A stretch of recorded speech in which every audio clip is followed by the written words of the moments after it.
Assalamualaikum warahmatullahi wabarakatuh. Jumpa lagi di channel Telatawil Watikta.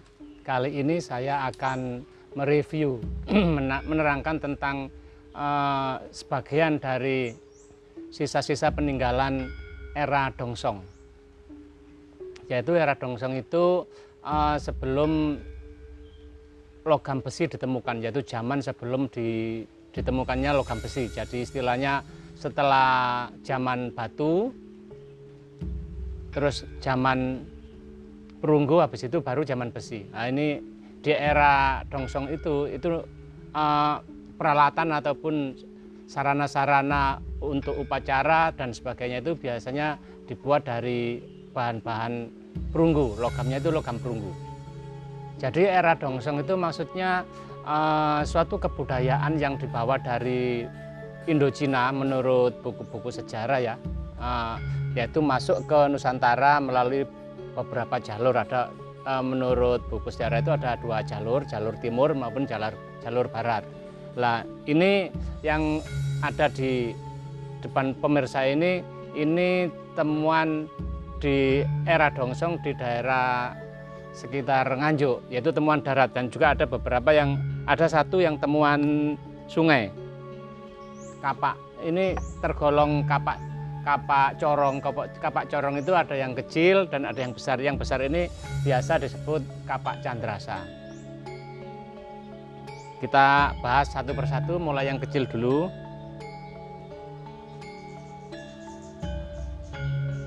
Ini kapak corong.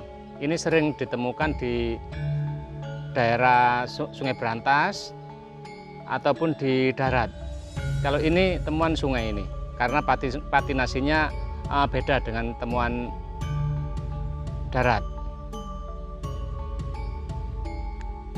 Kenapa dikatakan kapak corong? Karena bentuk dari pangkal kapak ini seperti corong, lubang dalamnya ini lubang,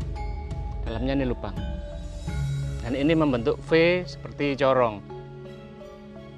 Dan ataupun kadang juga disebut kapak sepatu karena bentuknya mirip dengan sepatu.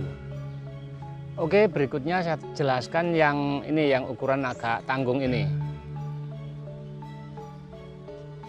Ini warnanya agak hitam. Ini temuan sungai, Brantas. Jadi ini lubang sampai masuk ke dalam. Adapun ciri-ciri dari kapak corong, biasanya kapaknya itu ada ornamen-ornamennya, kayak ini ornamennya, ornamen yang sederhana kayak geometri gitu ya. Kayak gini, ini kayak zigzag kayak gini, mungkin bisa.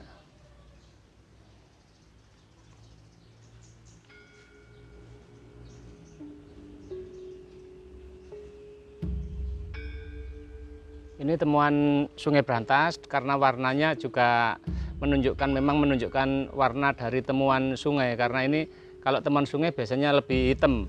Beda dengan yang kayak gini, ini kan warnanya agak kehijauan karena ini darat. Yang dua ini ya, yang Brantas warnanya lebih hitam, lebih gelap karena terpengaruh dari sedimen, mungkin terpengaruh dari sedimen pasir atau lumpur di dalam sungai.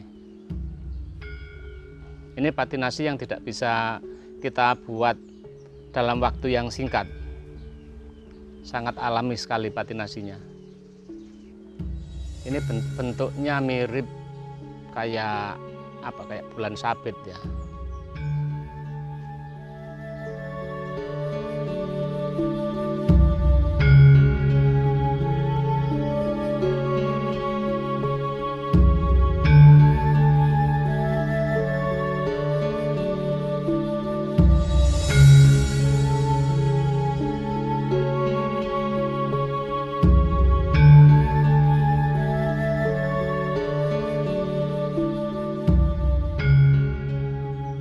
Oke, berikutnya saya jelaskan tentang ini yang besar dua ini, disebut kapak candrasa atau kadang kapak bulan sabit, artinya kayak bentuknya kayak mirip bulan sabit. Kalau mungkin dulu kita waktu masih kecil, waktu sekolah, mungkin kita sering lihat di buku sejarah, kita lihat hanya gambarnya lah. Sekarang ini saya pegang langsung fisiknya. Ini panjang sekitar 40-an. Untuk detailnya, nah ini ornamennya.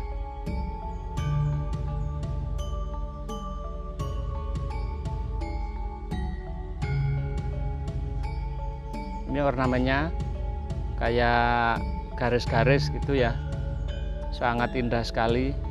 Dan di sini bentuk yang permukaan satu dengan yang sebelah sini ini beda. Kalau ini pipi merata, sedangkan yang ini ada semacam kayak cekungan, ada garisnya sampai habis ke ujung.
Oke, yang satu lagi, ini yang terakhir.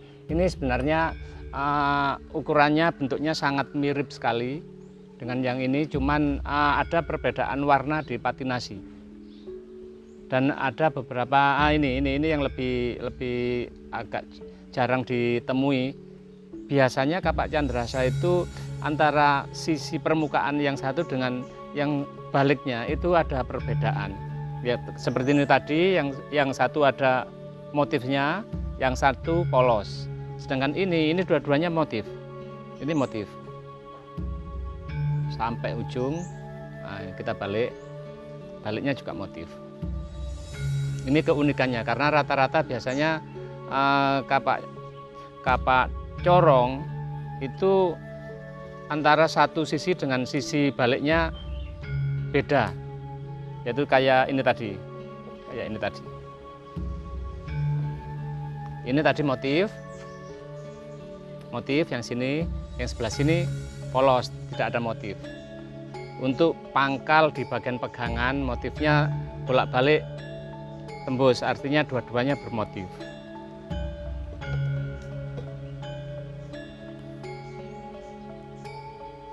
Untuk fungsi dan kegunaan ya mungkin dulu itu memang tidak diberi gagang atau handle, ya tidak diberi gagang kayak kayu, karena belum pernah ditemukan kapak corong ataupun kapak candrasa itu mungkin ada gagang kayunya.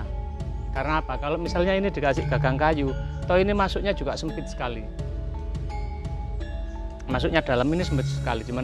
Cuman kebetulan ini sedimen tanah dan patinasi yang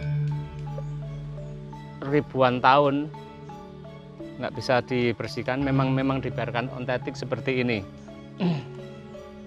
Jadi mungkin dulu dipegang kayak gini atau dipegang begini, mungkin kalau menurut analisa saya, karena kalau dikasih gagang sangat sempit, mungkin kalau dipakai rawan jatuh, karena ini juga berat, satu ini sekitar 2 kilo.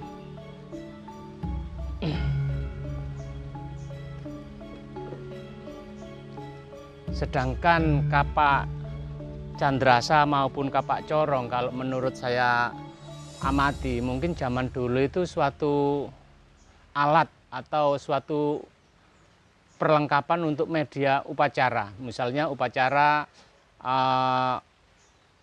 menyambut datangnya hujan dari musim kemarau ke musim penghujan, atau mungkin upacara mau tanam padi, atau upacara mau panen, atau upacara keagamaan mungkin waktu di bulan purnama, mungkin seperti itu. Karena apa? Kalau dianggap peralatan jarang sekali temuannya. Kapak candrasa itu sangat langka, termasuk tergolong temuan-temuan yang sangat langka. Meskipun di tempat-tempat lain memang ada, tapi jumlahnya nggak banyak. Karena kapak candrasa mungkin terbatas karena memang merupakan satu alat upacara. Mungkin dalam satu desa mungkin ada satu kapak yang dituakan dipakai upacara, mungkin seperti itu. Menyinggung tentang patinasi. Patinasi antara kapak ini dengan ini ada perbedaan, ini agak gelap. Sedangkan ini lebih kehijauan. Meskipun ini waktu itu ditemukan dalam satu lokasi, tapi patinasinya beda. Ini karena pengaruh, kalau saya amati ya, mungkin karena pengaruh waktu pembuatan itu logamnya, pencampurannya yang satu ini dengan yang ini itu beda. Kalau lebih hijau itu logam tembaganya lebih banyak. Kalau biasanya diamati seperti itu. Kalau lebih hitam, logam tembaganya lebih sedikit. Mungkin perbandingan, karena perunggu itu perbandingan antara tembaga dengan timah, dan tidak menutup kemungkinan logam-logam yang lain, karena zaman dulu belum begitu canggih tentang pemisahan logam, ikut tercampur dalam suatu waktu membuat suatu cetakan dan istilahnya digodok sampai mendidih, sampai mencair, baru dicetak. Itu tercampur dengan unsur-unsur logam yang lain.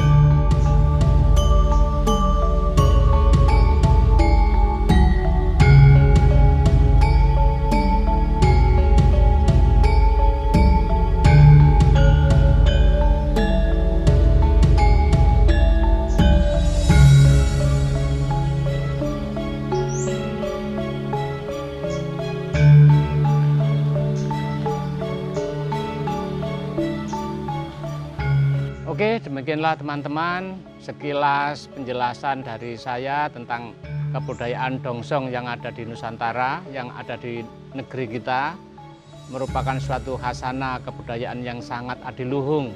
Saya kira kita bisa menikmati, meskipun dalam suatu kamera, saya bisa menikmati betapa indahnya kapak ini.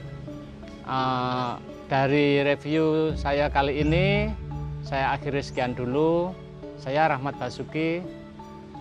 Salam budaya, salam benda-benda bertua. Assalamualaikum warahmatullahi wabarakatuh.